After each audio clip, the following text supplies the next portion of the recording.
Good evening. Thank you very much for joining us this evening for our production of Romeo and Juliet, Quarentine Confessionals. My name is Ashley. I'm the director of the show you're about to see. I'm also the founding artistic director of the Montford Moppets Youth Shakespeare Theatre Company. The Montford Moppets is a youth-led theatre company where we strive to give every one of our students the opportunity to act, design, direct, and write for stage, and now for screen, always using classical theatre and Shakespeare as the backdrop. This year has provided many of us with a lot of strange obstacles, and theatre has had to find a new way to adapt. So we've taken it online. But we wanted to make sure that our digital experience was new and exciting for each of our actors. So what better way to keep things fresh and exciting than by having each actor rewrite Shakespeare? Oh, that's right. No, we took all of the traditional characters and had each actor playing that role rewrite them to give them a voice to fit this current situation. So about 80% of what you're going to see tonight is completely original. Every confessional was written by the actor performing them, and we've challenged each actor to write their confessionals, keeping it in Shakespearean verse or prose. So it's a simple challenge, to be sure. And I think that you're all going to be extremely impressed by all of their talent. Montford Moppets is a tuition-based program, but we've always had scholarships available to any of our students who need them. And this is made possible with the support and the donations from our patrons. And because of this, we've never had to turn away a student who was unable to pay. I'm extremely humbled by the generosity that you share with our students. Thank you. Thank you so much for taking your time and spending it with us here this evening. Thank you for your continued support of our incredible, talented actors. And thank you for considering making a donation this evening. If you're interested in becoming a patron of the Moppets, feel free to contact me.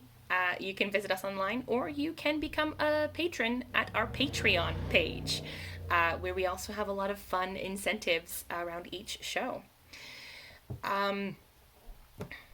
Seriously, thank you for being here. We can't do this without you. I guess I better stop talking before I get all emotional.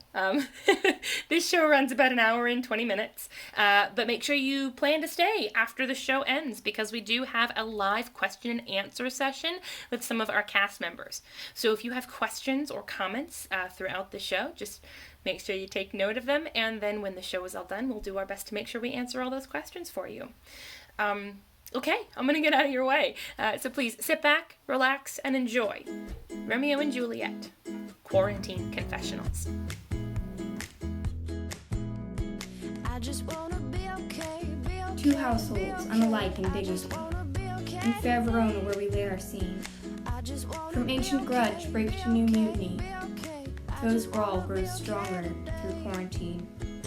From forth the fated loins of these two foes, a pair of star-crossed lovers take their life, whose misadventure piteous overthrows, doth with their death bury their parents' strife, the fearful passage of their death-marked love, and the continuous of their parents' rage, which but the children's end not could remove. See how lockdown affects 2020's age. The which if you with patient ears attend, what here shall miss, our toil shall strive to mend. Good morrow, citizens of Verona. Thy councilman Aeschylus Prince here. Thy Verona has begun lockdown. But fear not, though a lockdown is much here, this ailing virus runs rampant through the streets as in motion. To stop it in such tracks, we are closing all non-essential businesses. Restaurants will only be permitted takeout, living under cautious doors open. These precautions are being taken in hopes to get the numbers down. Good day. My name is James Capulet. Myself and my most lovely wife, Lily, have ourselves 3 children. and their names are Juliet, whom is the eldest of the three, and her younger brothers, Samson and Gregory. We as well own a local restaurant in none other than this here Verona, which is fittingly named Verona Pizza. Well, since the becoming of this virus, the entirety of this fair city has been henceforth put into a lockdown. Of these before unheard of rules in place, many are henceforth affecting businesses, especially those who don't have the size or wealth of larger corporations. It pains me to say that mine pizzeria is included in the list of those affected. Our greatest threat as of now shall be allowing the pizzeria to remain open, as long as the city allows us to. It would be a true account of misfortune if we could not continue to remain open. If so, we could very well lose our loan, which had allowed us to open our shop. For mine own sanity, I don't dwell on that, because yet another worry of mine is paying rent to the well of Montagues, whomst our most wealthy property owners. They as well own the building where mine own pizzeria has for long resided in. All of this has been bearing down on myself, as well as my family, so these past few months have had the burden of stressfulness on myself. With regret, I admit that for this time there is far more stress than would be ideal. Despite this, I am keeping my state of mind well as being a most decent model. Without a doubt, the answer is nay. Methinks that because nearly every smaller business is losing customers and money as a result of lockdown, that these small businesses should not need to, in addition to other bigger concerns, worry about paying the most steep rent. A most personal example to give is that while ourselves have gotten by, it has just been by the scrapes of our teeth. I myself made a difficult decision, which was to let some of our own staff go, and ask a few of my, as well as Lily's relatives, to give us a generous helping hand at the restaurant, with no pay. All of this has been bearing down on myself, in addition to my own family.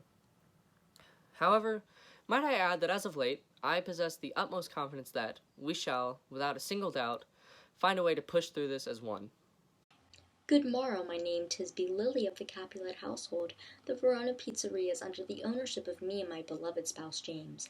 With this sickening plague among us all, it has been troublesome to pay the fees of our government leaders. Life has become so very nerve-wracking for me and my family. It feels as if no one is being safe during these treacherous times. I will do whatever is best for my family to survive these cold and hard measures. I am known as Lord Arthur Montague. I am but a single father to my son. Many a property I do possess around this small city known as Verona. Since the virus hath struck, many a client hath neglected rent. A single client in particular, the Capulets, with their pizzeria. Rent they have refused to pay for 3 months. Promise they have to pay, but twice have failed. I will give them one chance more to pay. Upon failure to complete their rent, will result in an instant eviction. I would sooner pluck the eyes from the Capulets than allow them more time for no pay. These two families make my mind turn round. The quarrel is never on easy terms.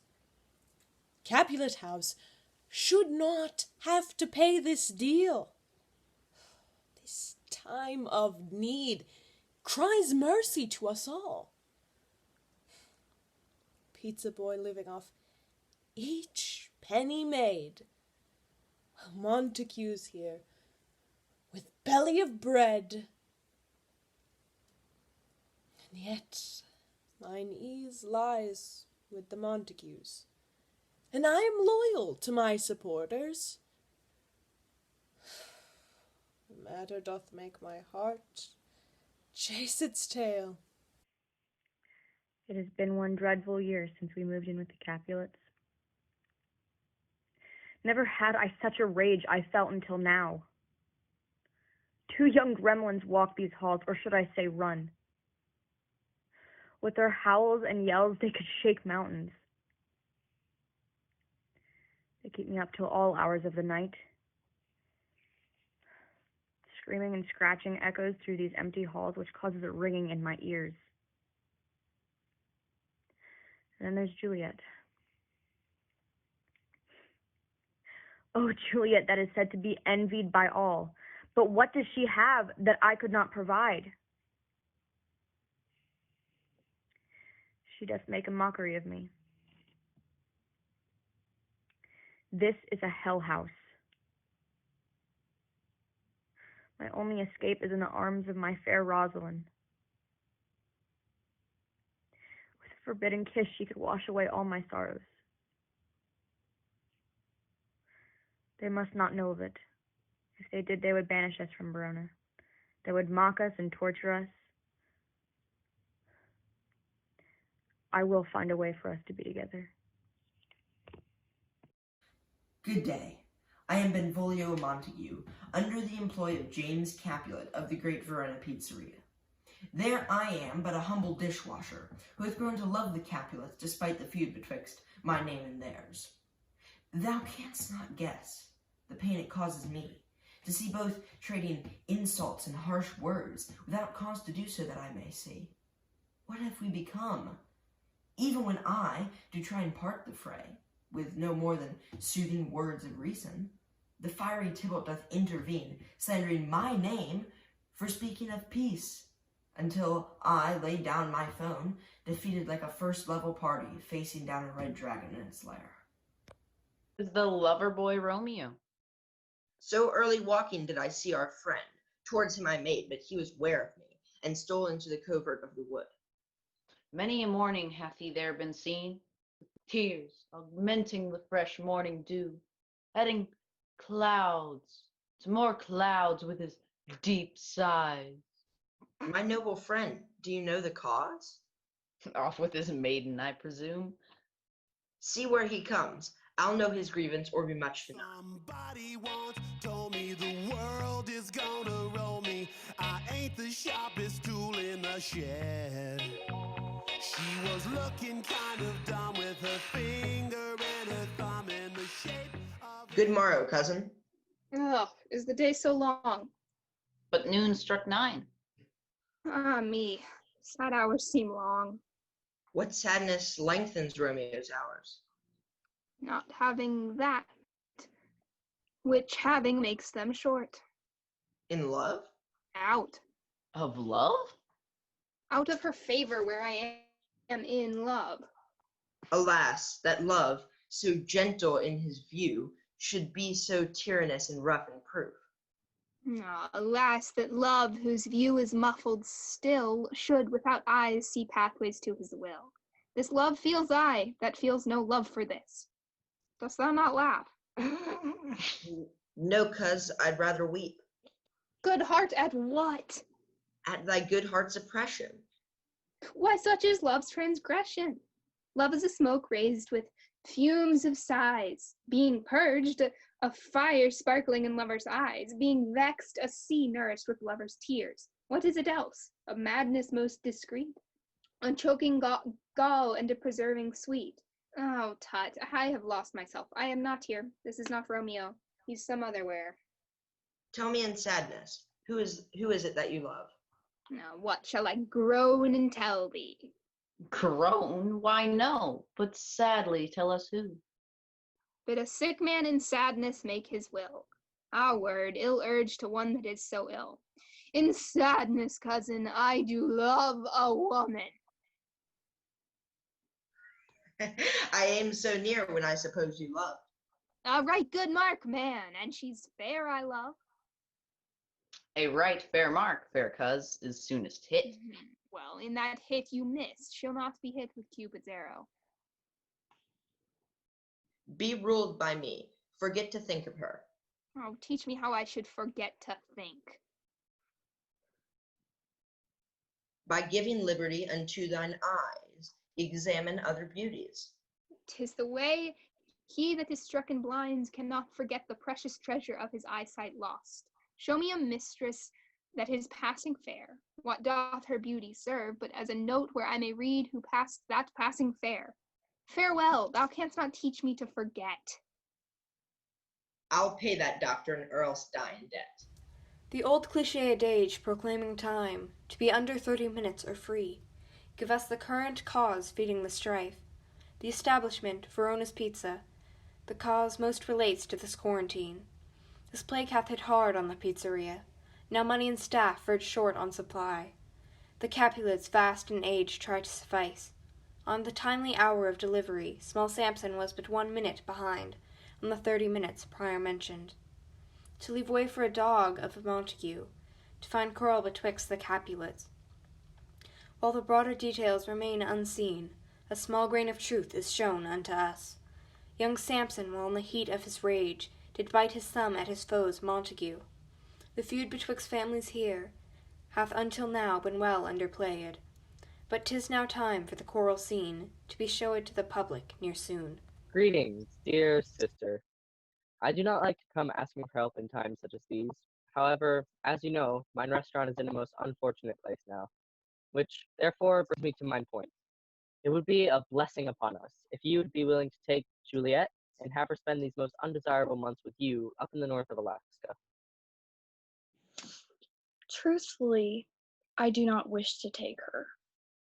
Although, since you are indeed my brother, I presume I can take fair Juliet home. I thank ye, and I swear she shall not be a burden to you as well as your family. My child is yet a stranger in the world. She hath not seen the change of fortune. I will see to her happiness, brother. She shall be on her way to your family within this very month. I must go now, but I thank ye again for taking mine own daughter under your wing for this unfortunate time being. 'Tis not a good feeling to admit that, as of late, dealings with us Capulets have not been quite as well as I'd prefer. Methinks the stress laid down due to keeping mine restaurant open as of this time, in an effort to pay rent this month, 'tis having an effect on my family more than would be preferred by my own self. Well, in light of these most ungood days this month, Lily and I have been exchanging thoughts about requesting my own sister Paris to have Juliet henceforth staying with her and her own family up in the north of Alaska until the worst of this virus leaves us. I admit I have not the assurance of what ways Juliet may react to this, as well as Lily is not sure of this. However, methinks it to be best if everything pans out in this way. But enough of these most ungood dealings. Let me add that a rather most happy thing is, for now, in business the pizzeria shall, not without a good deal of sacrifice, remain open for this time being. In addition to all these dealings, Lily and I have arranged to meet with Prince himself to speak of paying rent, with hopes we shall sway his vote to benefit us businesses who remain paying rent. 'Tis I on Paris Capulet. I'm come to take fair Juliet up north. I live on a small farm with my family, and James wants his daughter to abide with us. Family obligations bade me agree. In all truth, I need no other duty. To feed and care for yet another soul, for anyone but James I would say no. Yet here come I to collect Juliet.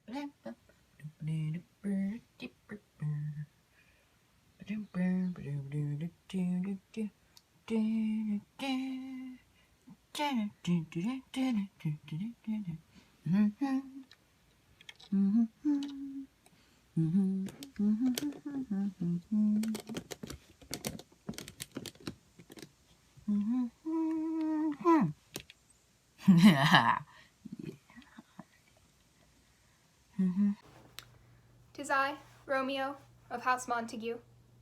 My thoughts of this quarantine? Why, I loathe it. Griefs of mine own lie heavy in my breast, and dreams of those others swift upon my tongue. I wish for the company of my friends, prancing about in such a vexing jest. Nay, if thy wits run a wild goose chase, and here the beetle brows shall blush for me, what curious eye doth quote deformities? I even now long for our lessons, group theatrics and eccentric teachers, Mercutio tossing carry-coals, them chasing girls more suitable than mine. A right fair mark she, and she is fair to love, scaring the ladies like a crow-keeper. I do now oft think of Rosaline, though she'll not be hit with Cupid's arrows, nor by the encounter of assailing eyes. Love is a smoke raised with fumes of sighs. Tut, I have lost myself. Farewell.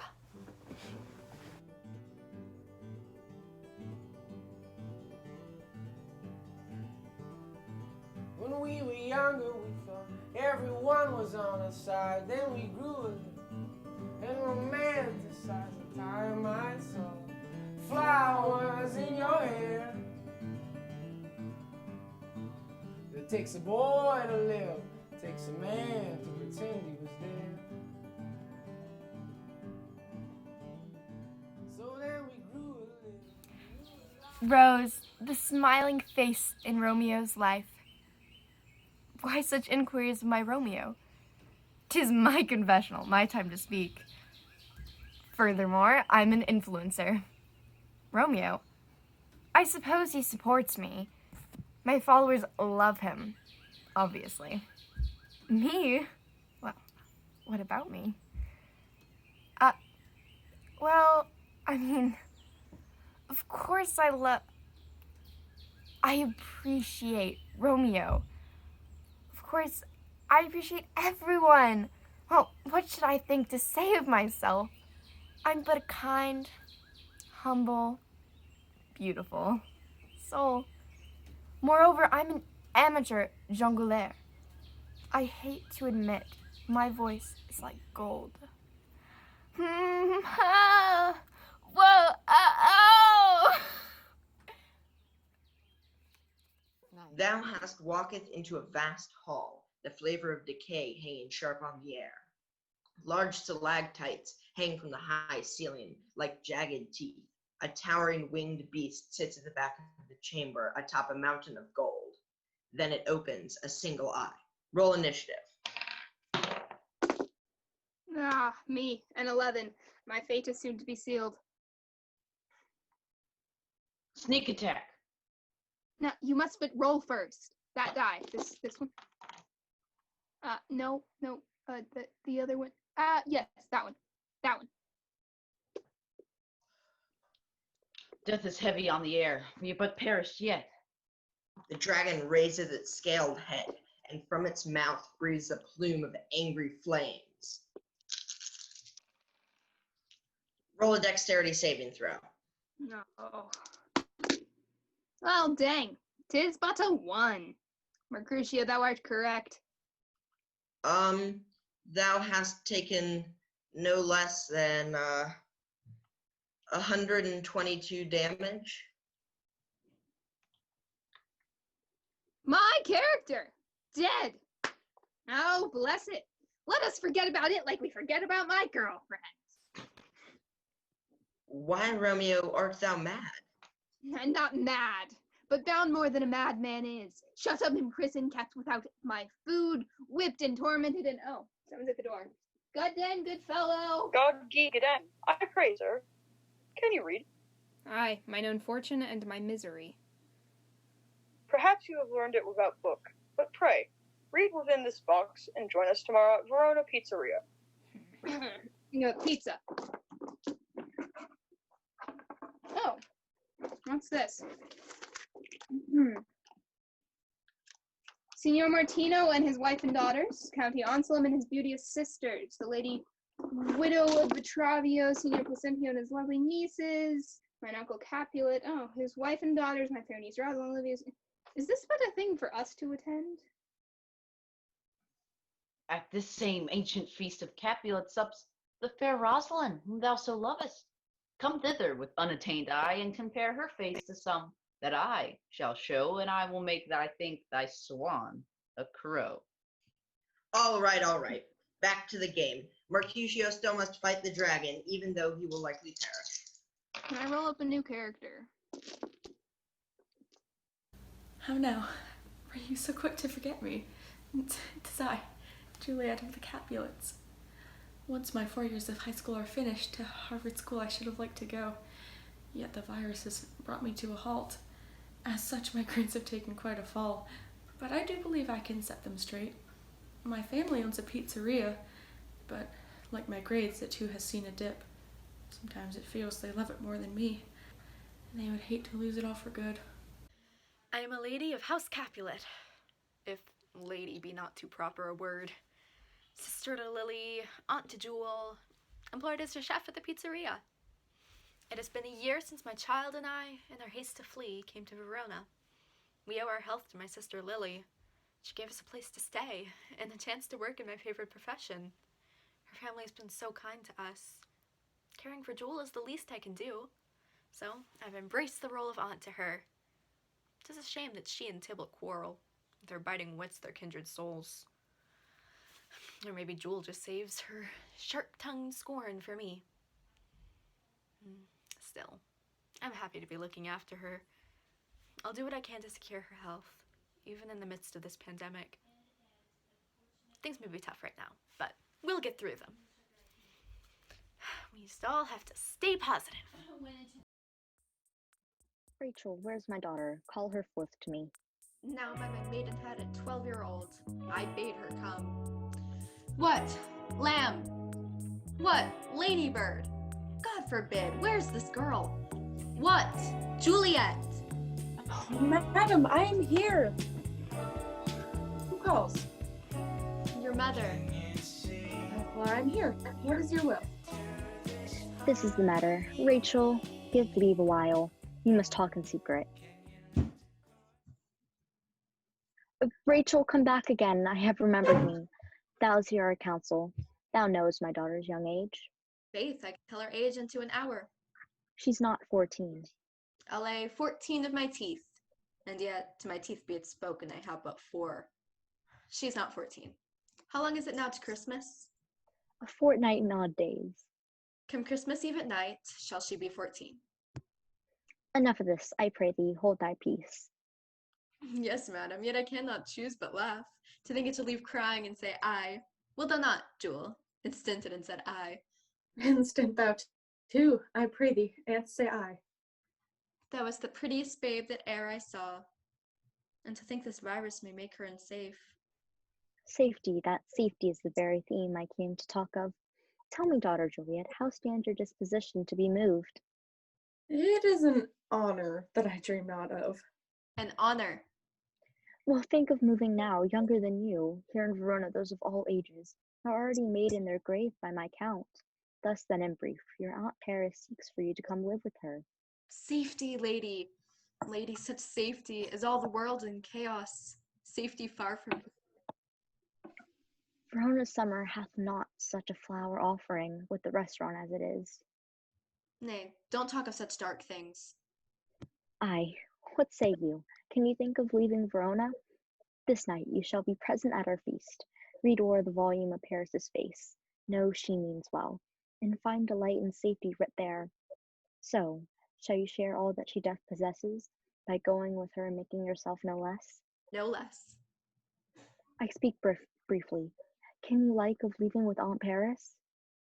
Oh, I'll look to like if looking liking move, but no more deep lie and dark mine eye than your consent gives strength to make it fly.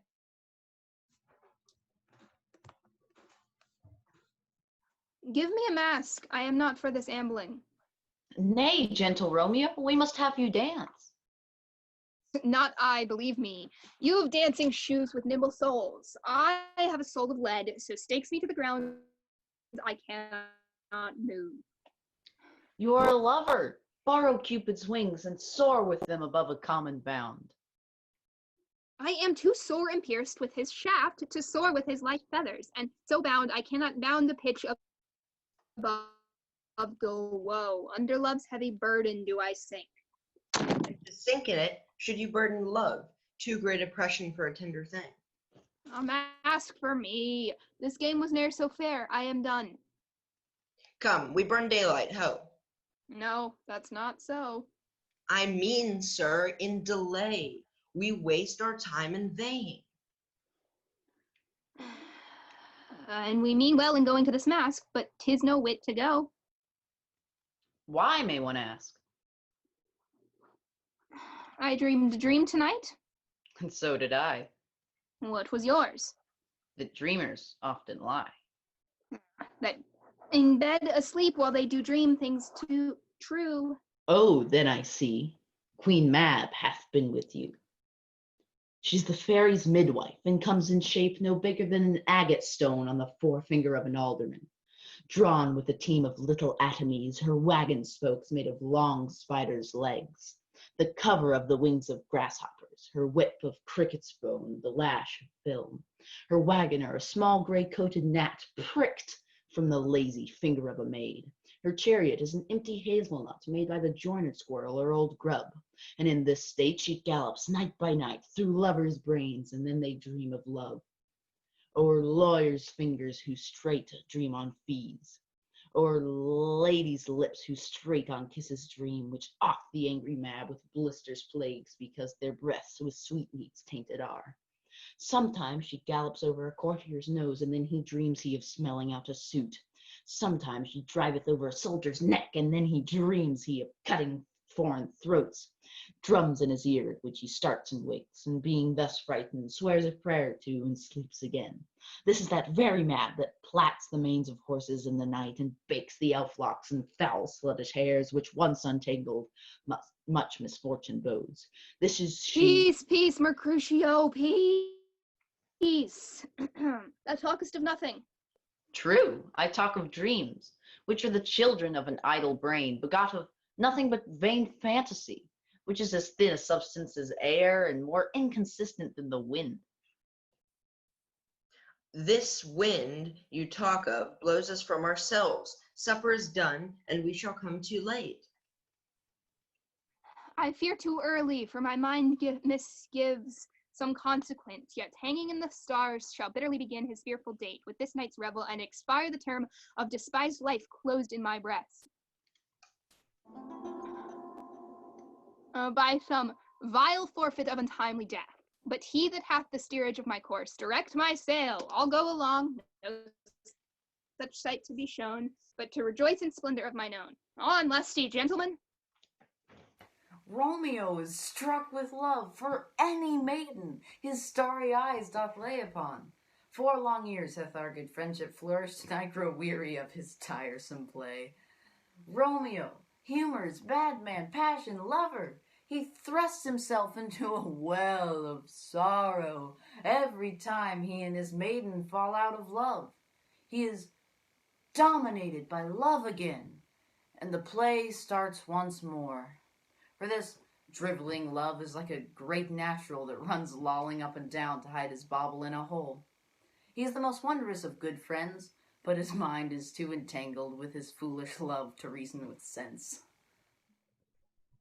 Welcome, gentlemen, ladies. Happy am I to see you all up and well. We'll have a bout with you. My mistress apologizes for her absence. As the decision we have made, our family pizzeria will remain open for takeout and delivery. Alright. Yay! She's there now, making dough for the morrow. You're all welcome to our celebration. Come, music must be played, a digital ball. Enjoy the feast, and remember, Verona is the very best.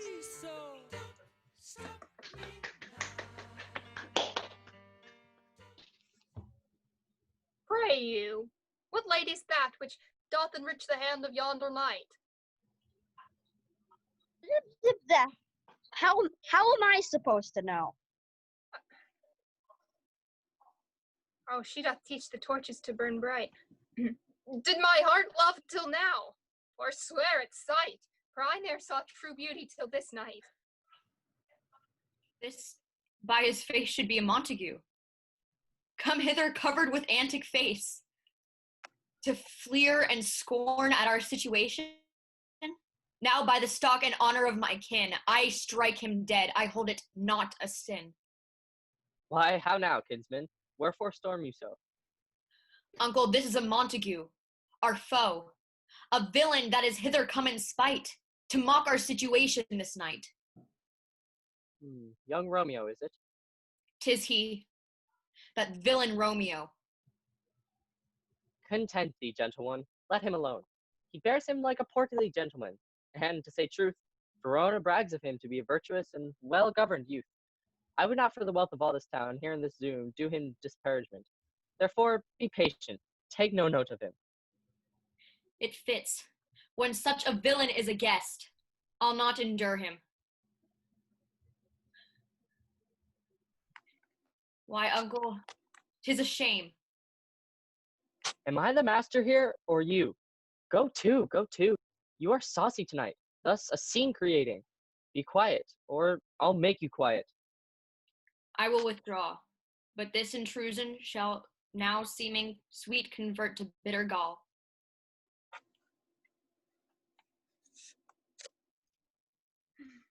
If I profane with my unworthiest hand this holy shrine, the gentle fine is this: my lips to blushing pilgrims ready stand to smooth that rough touch with a tender kiss.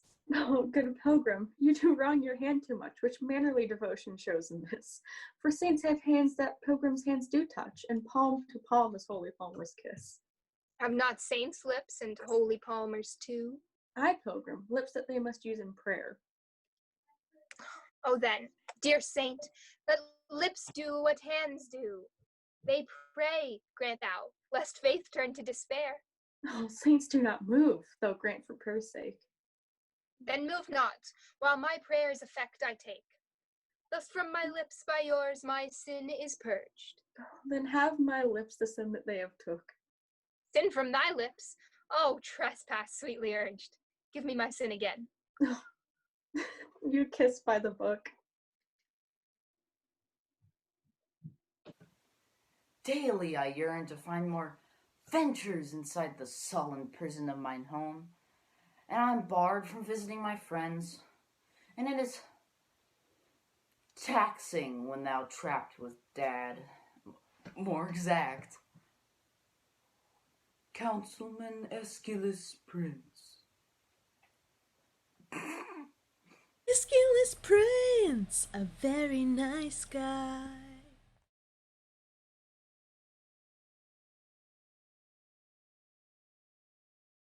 A vexation bigger than all of Italy, mine father, always off building a better morrow. And when he doth pay time with me, it seems false, like he would be better off elsewhere. I feel that I'm always last on his to-doth list. It was better when mother was still here, but I care not to speak of such a time. My personal life, campaign aside, what knowledge of that can I bring to say? For thy main spot, I am a lone father. In truth, my wife was gone some time ago. God rest her. I do pity her soul. She lives in the unrested ground like coal. But what of my most son Mercutio? My son is blessed with many good friends. But for Romeo and Benvolio, the two are like other sons in my heart. They were Mercutio's friends for much time. As myself a father to the three boys, I often think I might be to them much. But many do ask of the troubles I face in a life such as this. But in truth, young reporter, thy sorrow is nothing compared to thy great joy. Thank you, sir, for joining us on such short occasion. Please, ma'am, it humbles my heart to do so. I have heard, as of late, of thy business, and it took the state of things. The word is of thy struggle. Please, for grief, beseech me to know it. I thank ye. 'Tis true indeed these times are not best. We wish to not pressure thee, but we are very much in need of your assistance. I prithee, Lily, please do not beg him, for he is of the most noble folk. Rest in my patience. Ease knows no fault. Speak freely and worry not. Time is for us. I thank ye, sir. That kindness blesses us. It has been nothing but struggle for us all, with us being out of reach of our services and having to secure our family in the place we call home. It has been troublesome. Thy struggle is further than I first thought. For myself and my honor. I will try. What much I can. This family needs word. The voice to speak it true. Yes, thank thee. Dear pray Juliet, can you not see I am in a meeting with the man who will see us so that we will have no worries for the time being? Worry not. Keep thy daughter in careful hands. She is the home and gym of your eye, which I know my son is for me. Thank thee for the time you have shared with us. Farewell all, for I must be heading to retrieve fresh food from the market. Thy sorrow is in thoughtful hands, madam. Good morrow. Once again, I do humbly thank you. It is rare these days for one of status, such as thyself, to have such a kind heart. These times are truly a cause for worry. I'm happy that thanks to this meeting, there may be brighter days in our future. For thoughts, methinks, thy work is too easy said. Montague does have a finger round my neck, as a horse does to the very chain. But fear not, good sir, thy troubles turn me as a dead man in his grave. I will not rest till I've sorted this much puzzle. I thank you, and I pray thy efforts will, with most luck, shall not be in vain today. 'Tis a known fact that Lord Montague remains an avid supporter of Prince, his re-election campaign floundering in the wake of Quarentine. But everything there is at a price. Upon the eve of our last morrow, communication was received at this.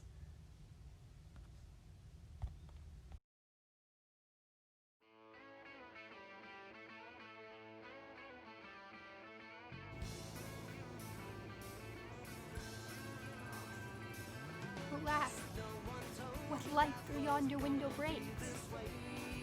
It is the east, and Juliet is the sun. Arise, fair sun, and kill the envious moon that is already pale and sick with grief. It is my lady. Oh, it is my love. Oh, that she knew she were. She speaks, yet she says nothing. What of that? Her eye discourses. I will answer it.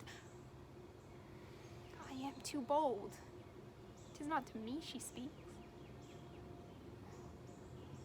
See how she leans her cheek upon her hand. Oh, that I were a glove upon that hand, that I might touch that cheek. Ay me. She speaks. Oh, speak again, bright angel, for thou art as glorious to the night, being o'er my head as is a winged messenger of heaven. Oh, Romeo, Romeo, wherefore art thou, Romeo? Deny thy father and refuse thy name, or if thou will not, be but sworn my love, and I'll no longer be a Capulet. Shall I hear more, or shall I speak at this? 'Tis but thy name that is my enemy. Thou art thyself, though not a Montague.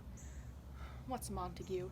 It is nor hand, nor foot, nor arm, nor face, nor any other part belonging to a man. Oh, be some other name. What's in a name?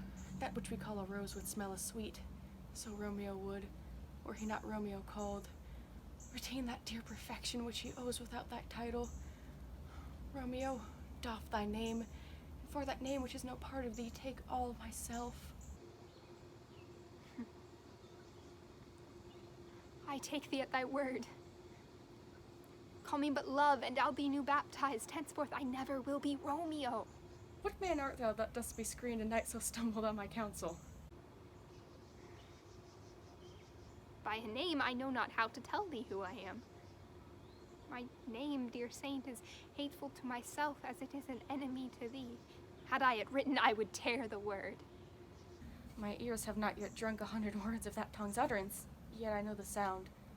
Art thou not Romeo and a Montague?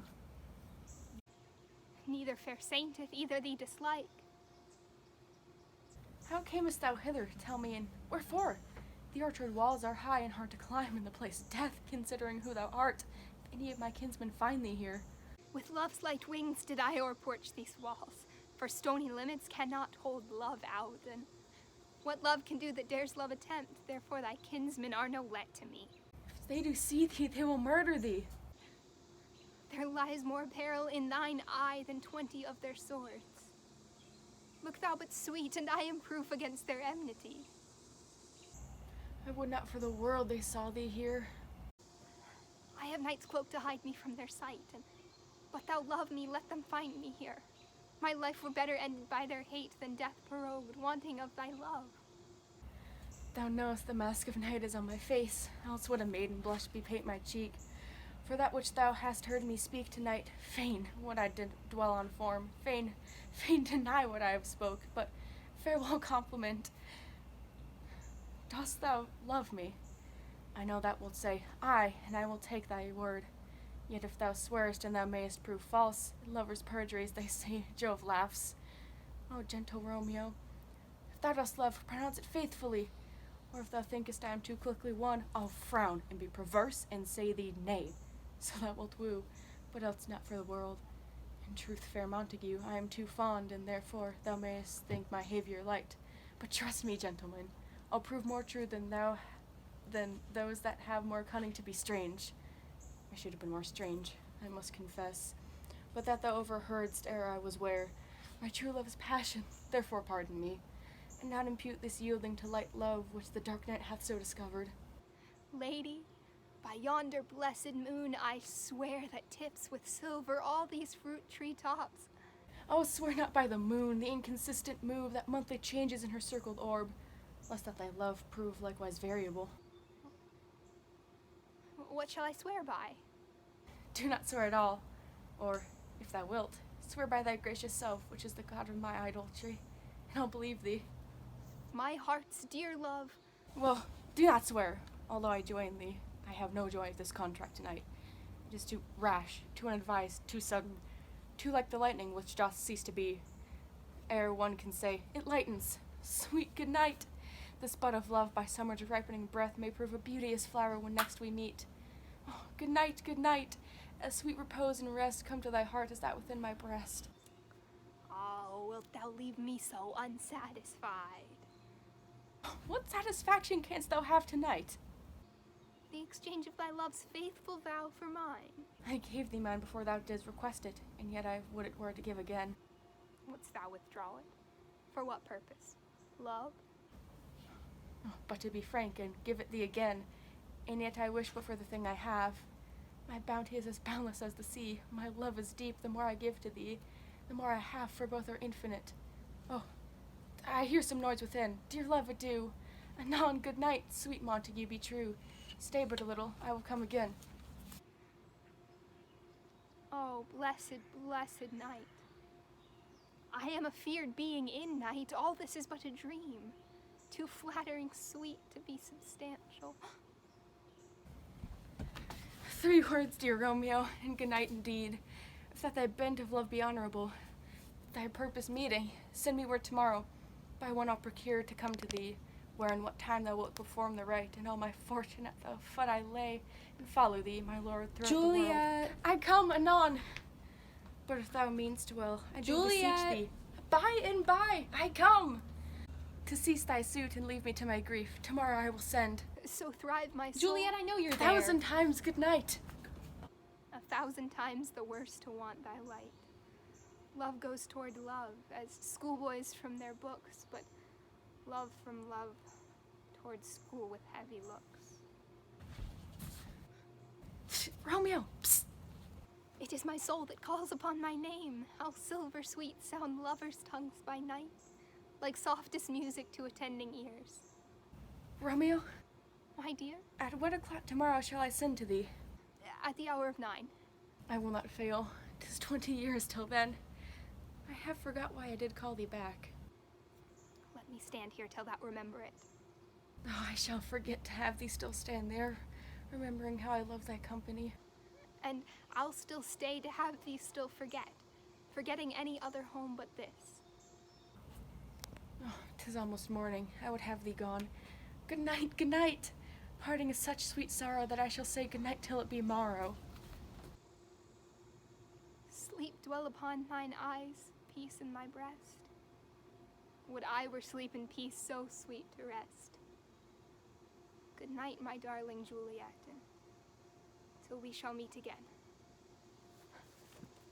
Hello everyone, it's Apothecary again. Today I will be teaching you how to make your own no-sew face mask.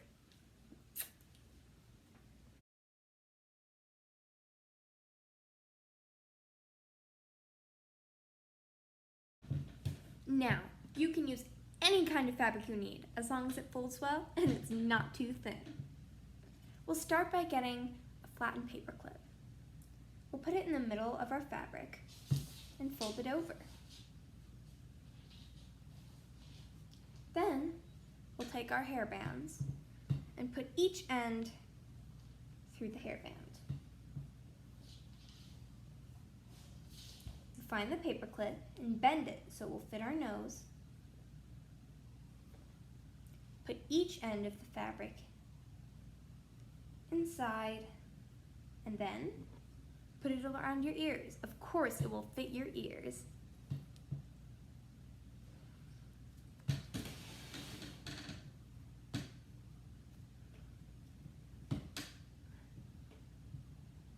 Now comes the test.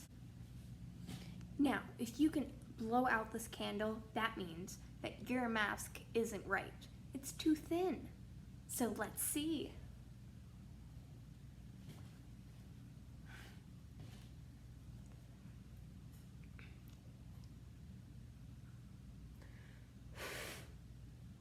See?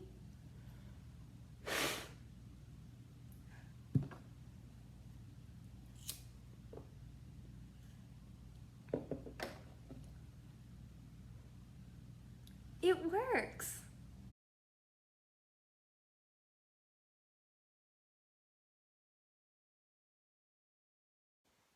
Tybalt is the king of all jackanapes.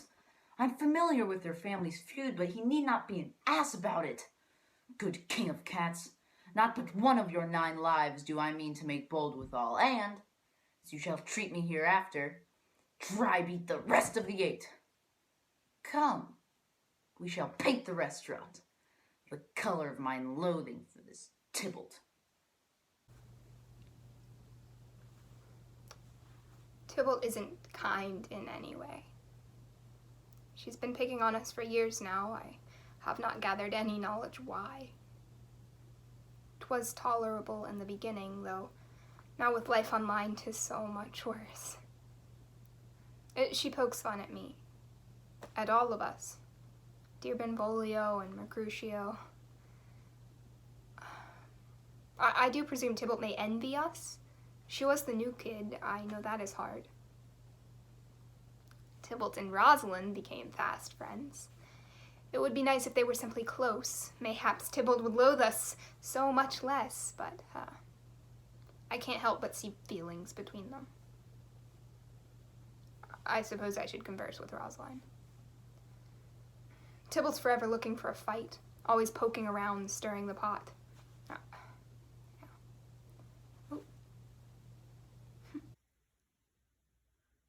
Whenever I just scroll through Instagram, I find that Tybalt doth with words provoke me. Yet as I speak, I have not yet responded, for such a thing would give him joy in it. I shall not pursue revenge for such things as petty as these minor grievances. My best course is to say nothing of it, and thereby starve the hungry beast. Oh, Juliet's Aunt Rachel has texted me. She's saying if I were to hurt Juliet. Okay. Well, that's a bit extreme. Oh. She now doth wish to arrange a meet, a time for dear Jules and myself together. I could walk to Juliet's window. Well, God dead. I'm off to see Juliet.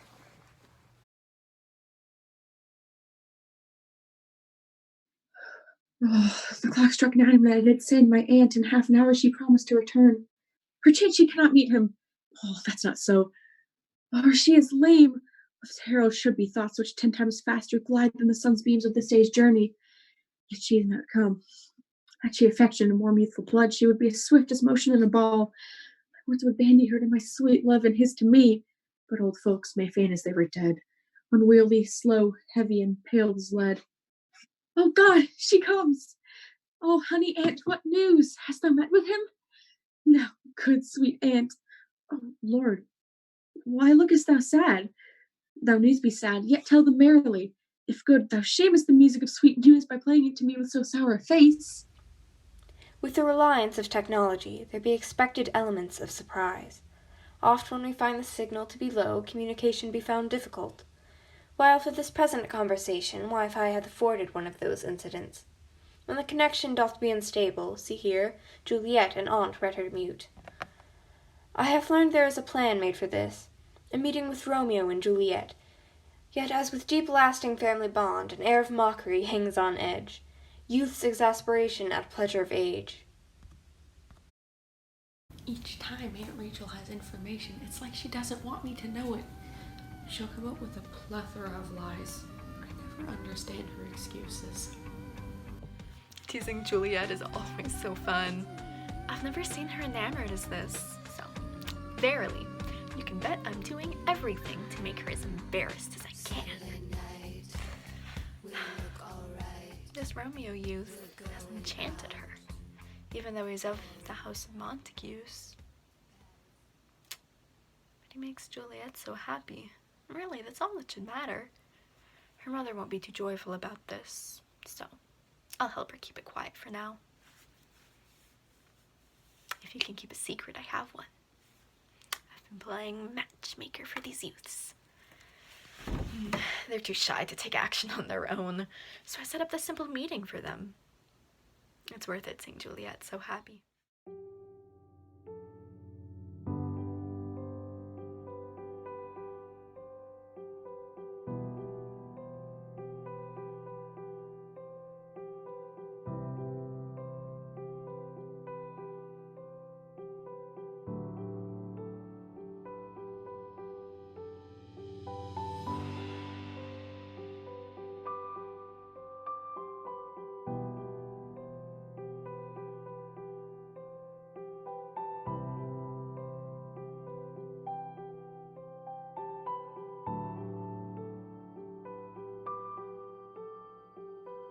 Hello everyone, it's Apothecary. Today I will be teaching you how to wash your hands properly. Turn on the water to medium heat. Rinse, and use enough soap to cover the entirety of both of your hands. Scrub in small circles on each of your palms, and then do the backs. You'll want to get in between each of your fingers. And you want to be scrubbing for at least 20 seconds. That's enough time for the bacteria and viruses to leave your cells. Then do your thumbs. This is a commonly missed area of the hand. Let's do our wrists as well. Lots of people forget this area as well. Then we'll want to clean our nails. You can either place them like you're singing in a choir, or scrub in small circles on each of your palms. Lather the soap once more on your hands, rinse, and get a clean, unused paper towel.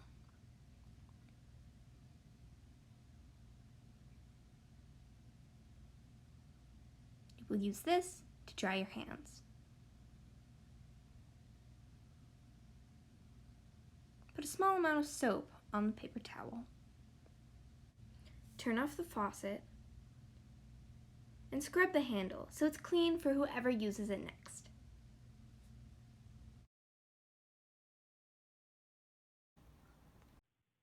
How shall I keep the peace when his smug smile and toothy grin could scare away storms?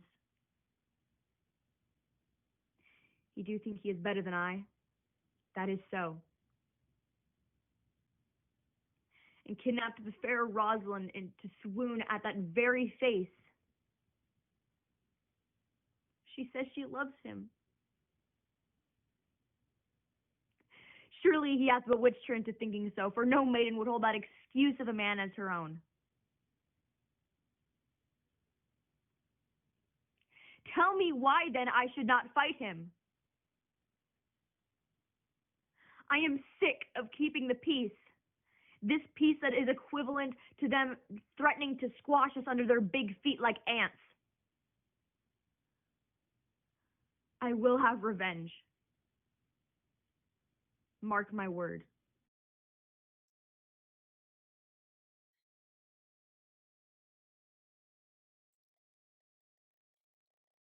I suppose I'll start at the beginning. My dear friend, my closest comrade,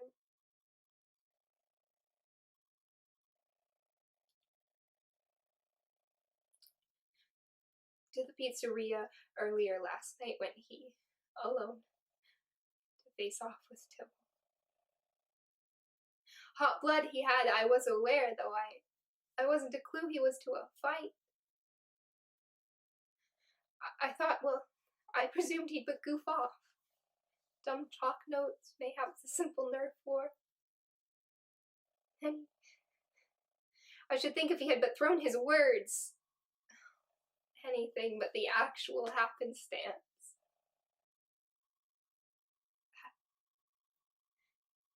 That certainly should not have occurred. Well, you know Tybalt's been screwing with us, calling names in such a petty fashion. My girlfriend, my ex-girlfriend is with her now. I should have guessed Rose had a hand in this. I truly do not know what I should think. Yeah, Tybalt's been picking on Em and me. Benvolio too, but not terribly. Ben is far too sweet to truly insult. Yet Em and I, well, things weren't going well. I guess he couldn't take it anymore. Neither could I, though I wanted no fight.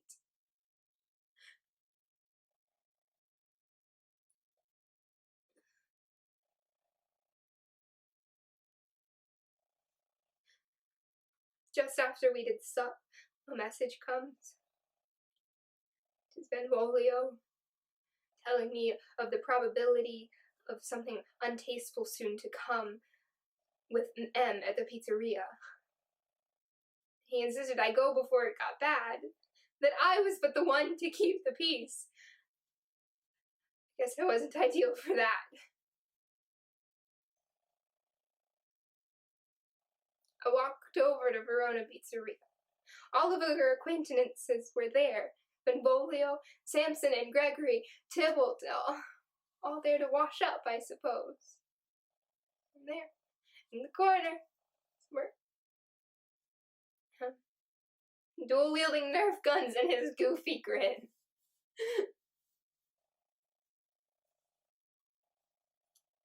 Unbeknownst to me, we all were sped. The kids were squabbling, knowing not the stakes. Em bore bruises Tybalt had delivered, and she herself seemed simply uninjured. I tried to interfere, to stop them, though it was of no use, their intentions set. My friend let fly his small Nerf bullet. The toy did a collide against Tybalt's shoe, and she lunged, and I ran in, and then Em. He landed on the floor, his head bleeding. I heard not what he said as he...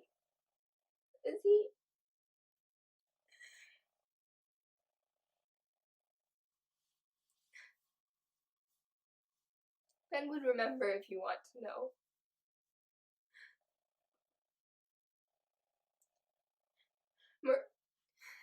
Mercutio was bleeding out. His voice filled the room, and then he just stopped.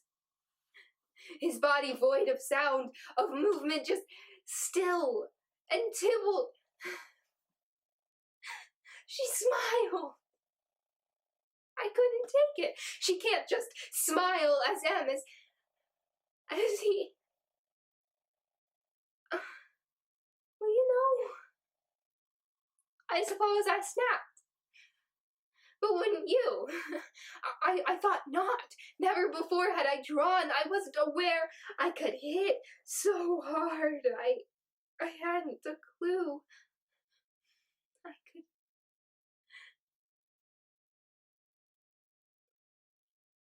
I don't exactly remember much. The room filled with shouts, and they tried to stop me. I so dearly wish they had succeeded. I'm sorry. I'm so sorry. I hadn't intended to hurt people. I didn't want anything to happen.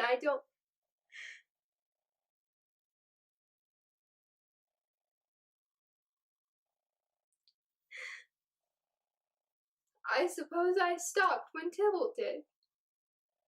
And Em still remained so very still.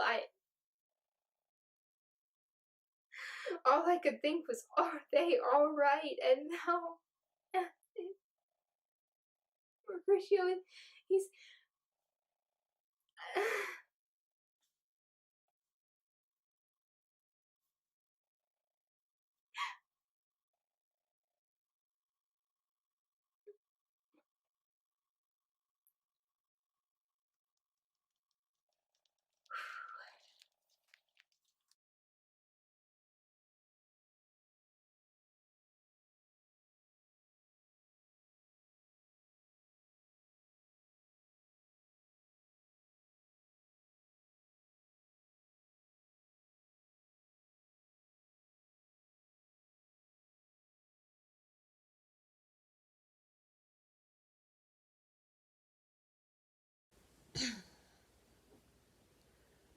Good morrow, all.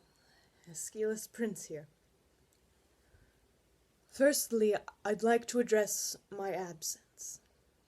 The last time I hath had a word with thee was, for shame, many a fortnight ago. I fear the answer for why it is such doth already boil in minds. I only wish I could have spoken first.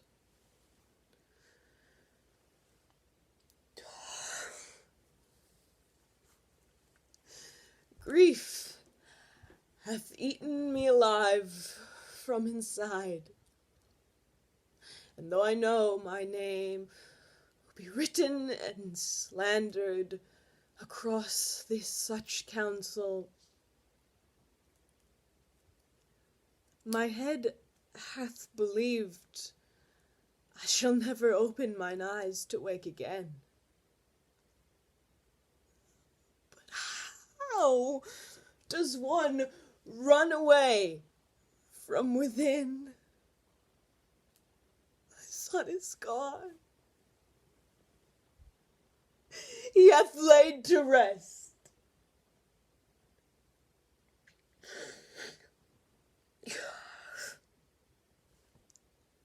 For shame, I am sorry.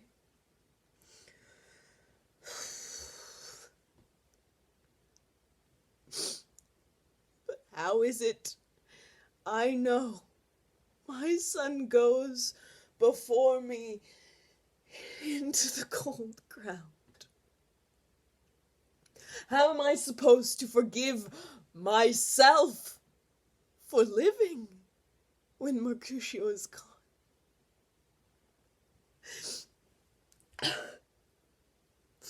I'm sorry. I can't. I know not. Words I have not at this time.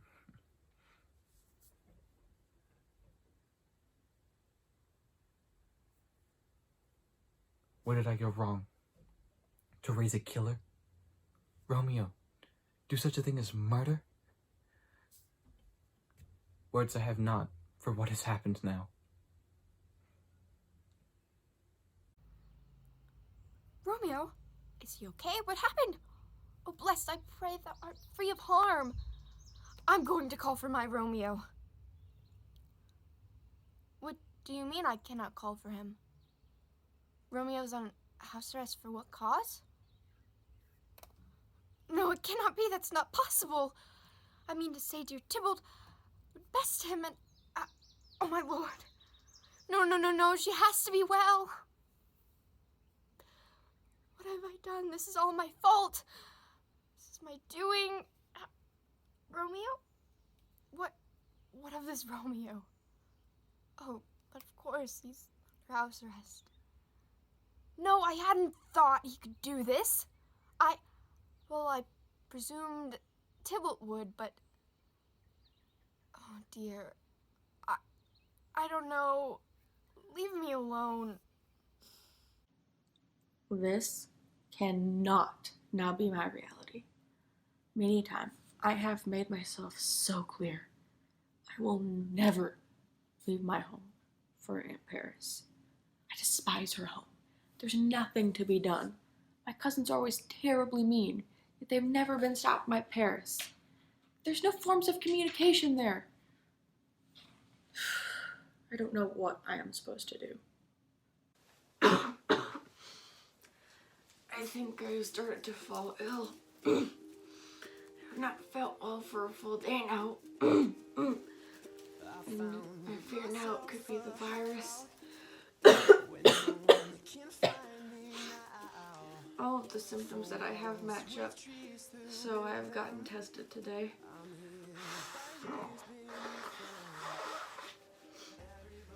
I hope that Romeo doesn't worry.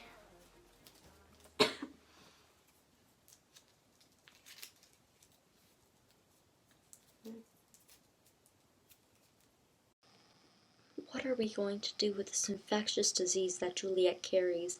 This will put the restaurant on hold for the longest of times. I will not be able to see and help my very own daughter. My sister has been spending so much time with Juliet. There's a chance she could get this sickness as well. We don't know how long this could go on for. This better be an extremely bad flu, or else I will never forgive myself for letting this happen. I shall not take that wretch back home with me. The risk is too great for my family. I haven't time or energy to waste. James and Lily can handle the ingrate, and you will not hear one complaint come from me.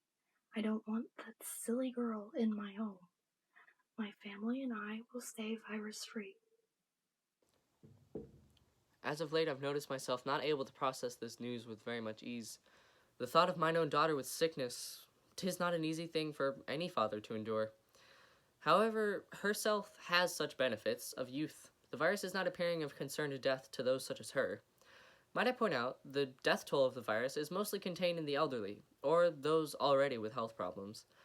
Methinks it to be only a worse flu, which as well has a most high death toll.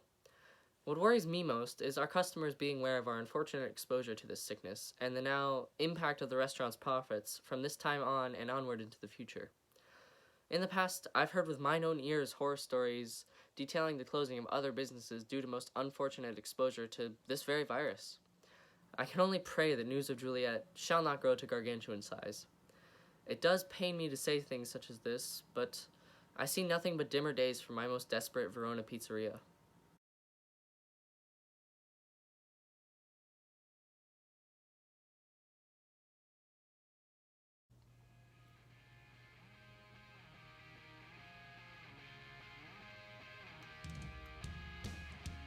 Last I heard from anyone, Juliet may have this foul virus. I beg of you, do you know anything?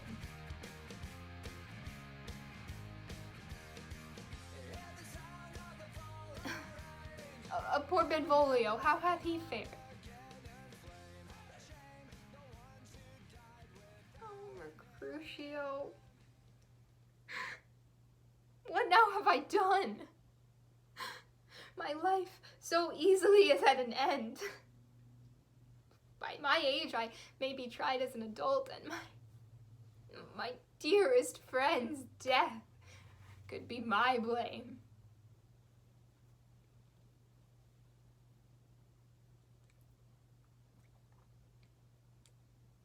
My father has been away for 3 days.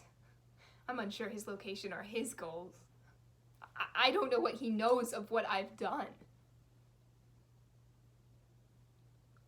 How oft, when men are at the point of death, have they been merry, which their keepers call a lightning before death. Oh, how may I call this a lightning? Oh, my dear, my love, this dreadful distance that is between us hath had no power yet upon thy beauty. Thou art not conquered. Beauty's ensign yet is crimson in thy lips and in thy cheeks, and death's pale flag is not advanced there.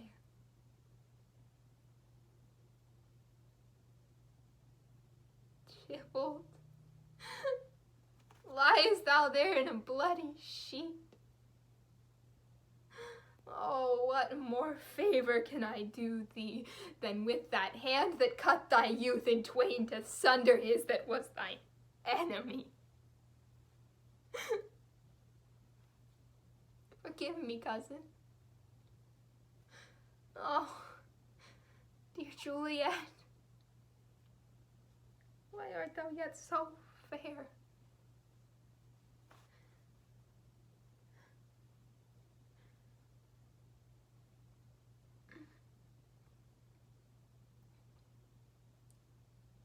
What's here?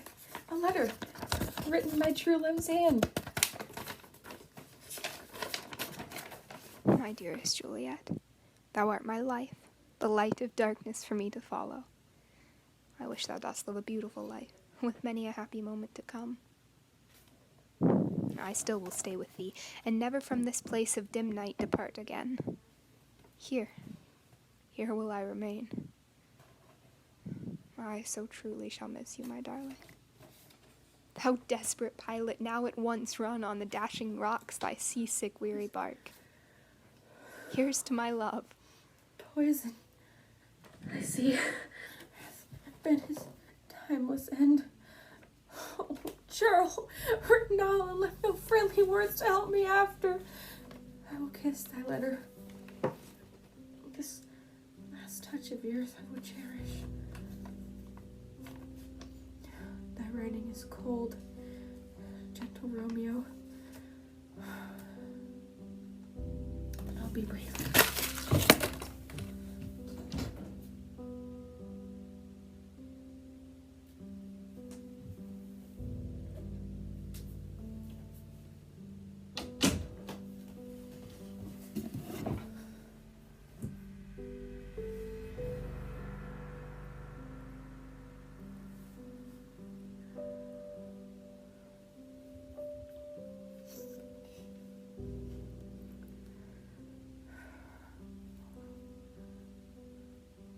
Oh, happy dagger.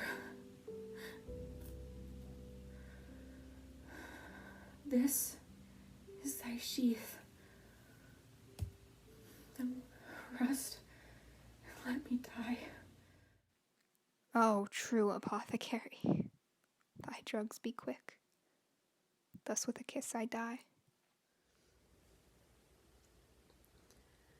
There are no words to express the grief of a father at the loss of his son.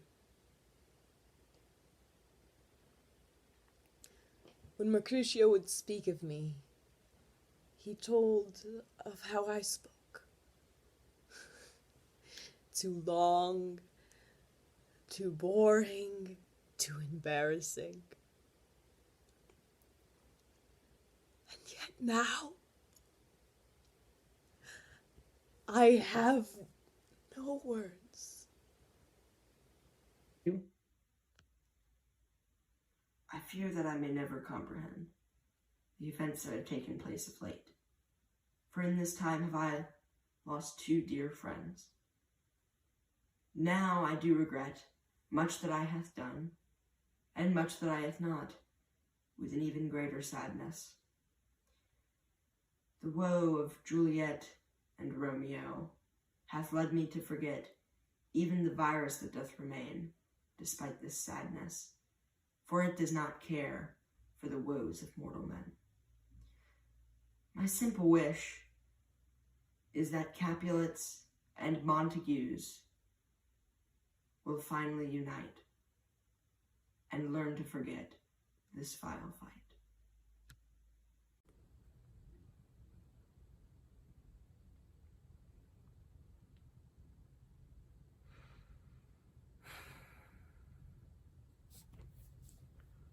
Romeo hath now taken his own life. He hath perished for some Capulet girl.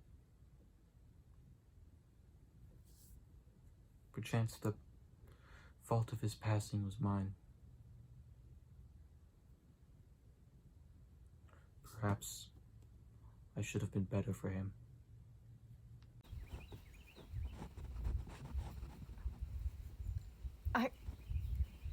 I honestly thought if he killed himself, our relations would have been his cause. To be truthful, her looks compared to mine, I am, well, quite simply, I am perfect. No matter, I shall miss him quite dearly. I guess what doth goes round comes round. Both of them are in a better place now.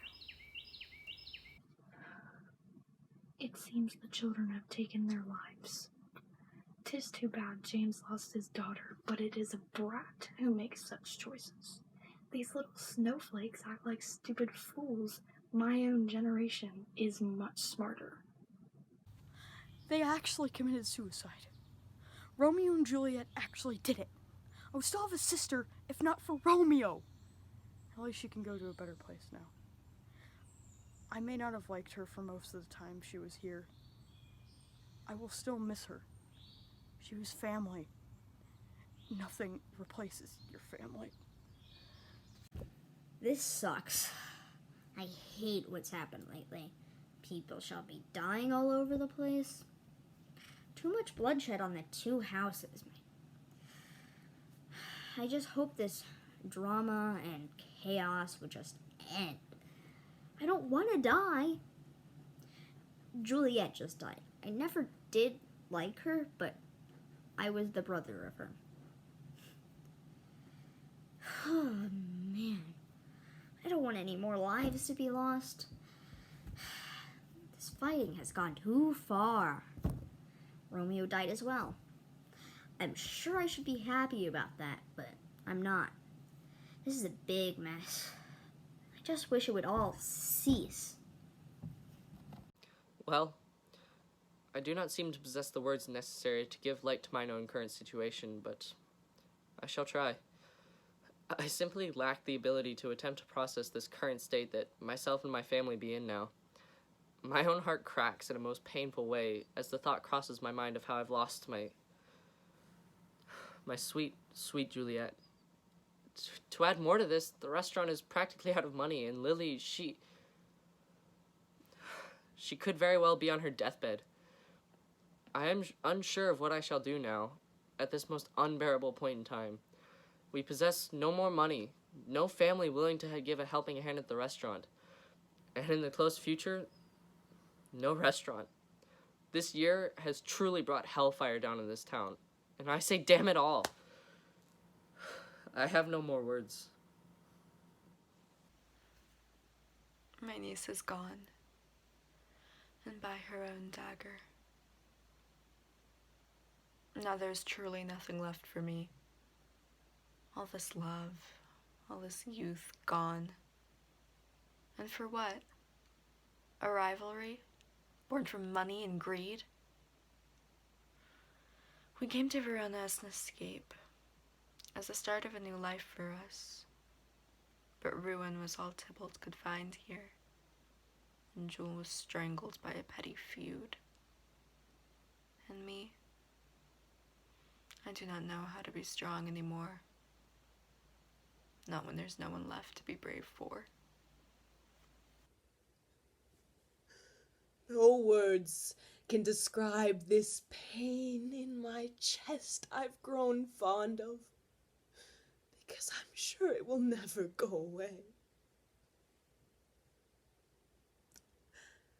I feel as if the world could crumble at my feet, leaving me knowing nothing but the pain of this world.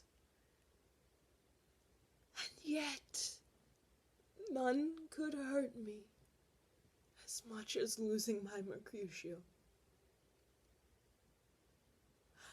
I would cut my own heart out and lay it on the table if it meant Mercutio's would beat again.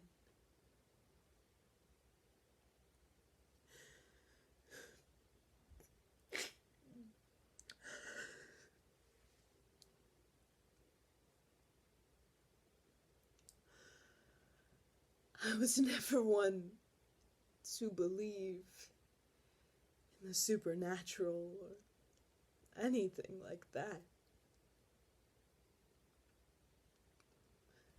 But something in me prays can hear me now. Just so I could say I'm sorry. And here now do I end this tale of woe. The sun, for sorrow, will not chill his head. No word lives to end this tale well, I know. Those two young lovers now dreadfully dead. Their parents now hath ended their quarrel, for grief takes all anger once betwixt them. Though what we hath witnessed be abnormal, if ye think this false, that thought I condemn. And though watching self-murder brings much grief, we too get to witness the finest love. Now do I end our journey with relief, for I have brought something novel thereof. I hope this has meant something unto you. And now, my dear friends, I say adieu.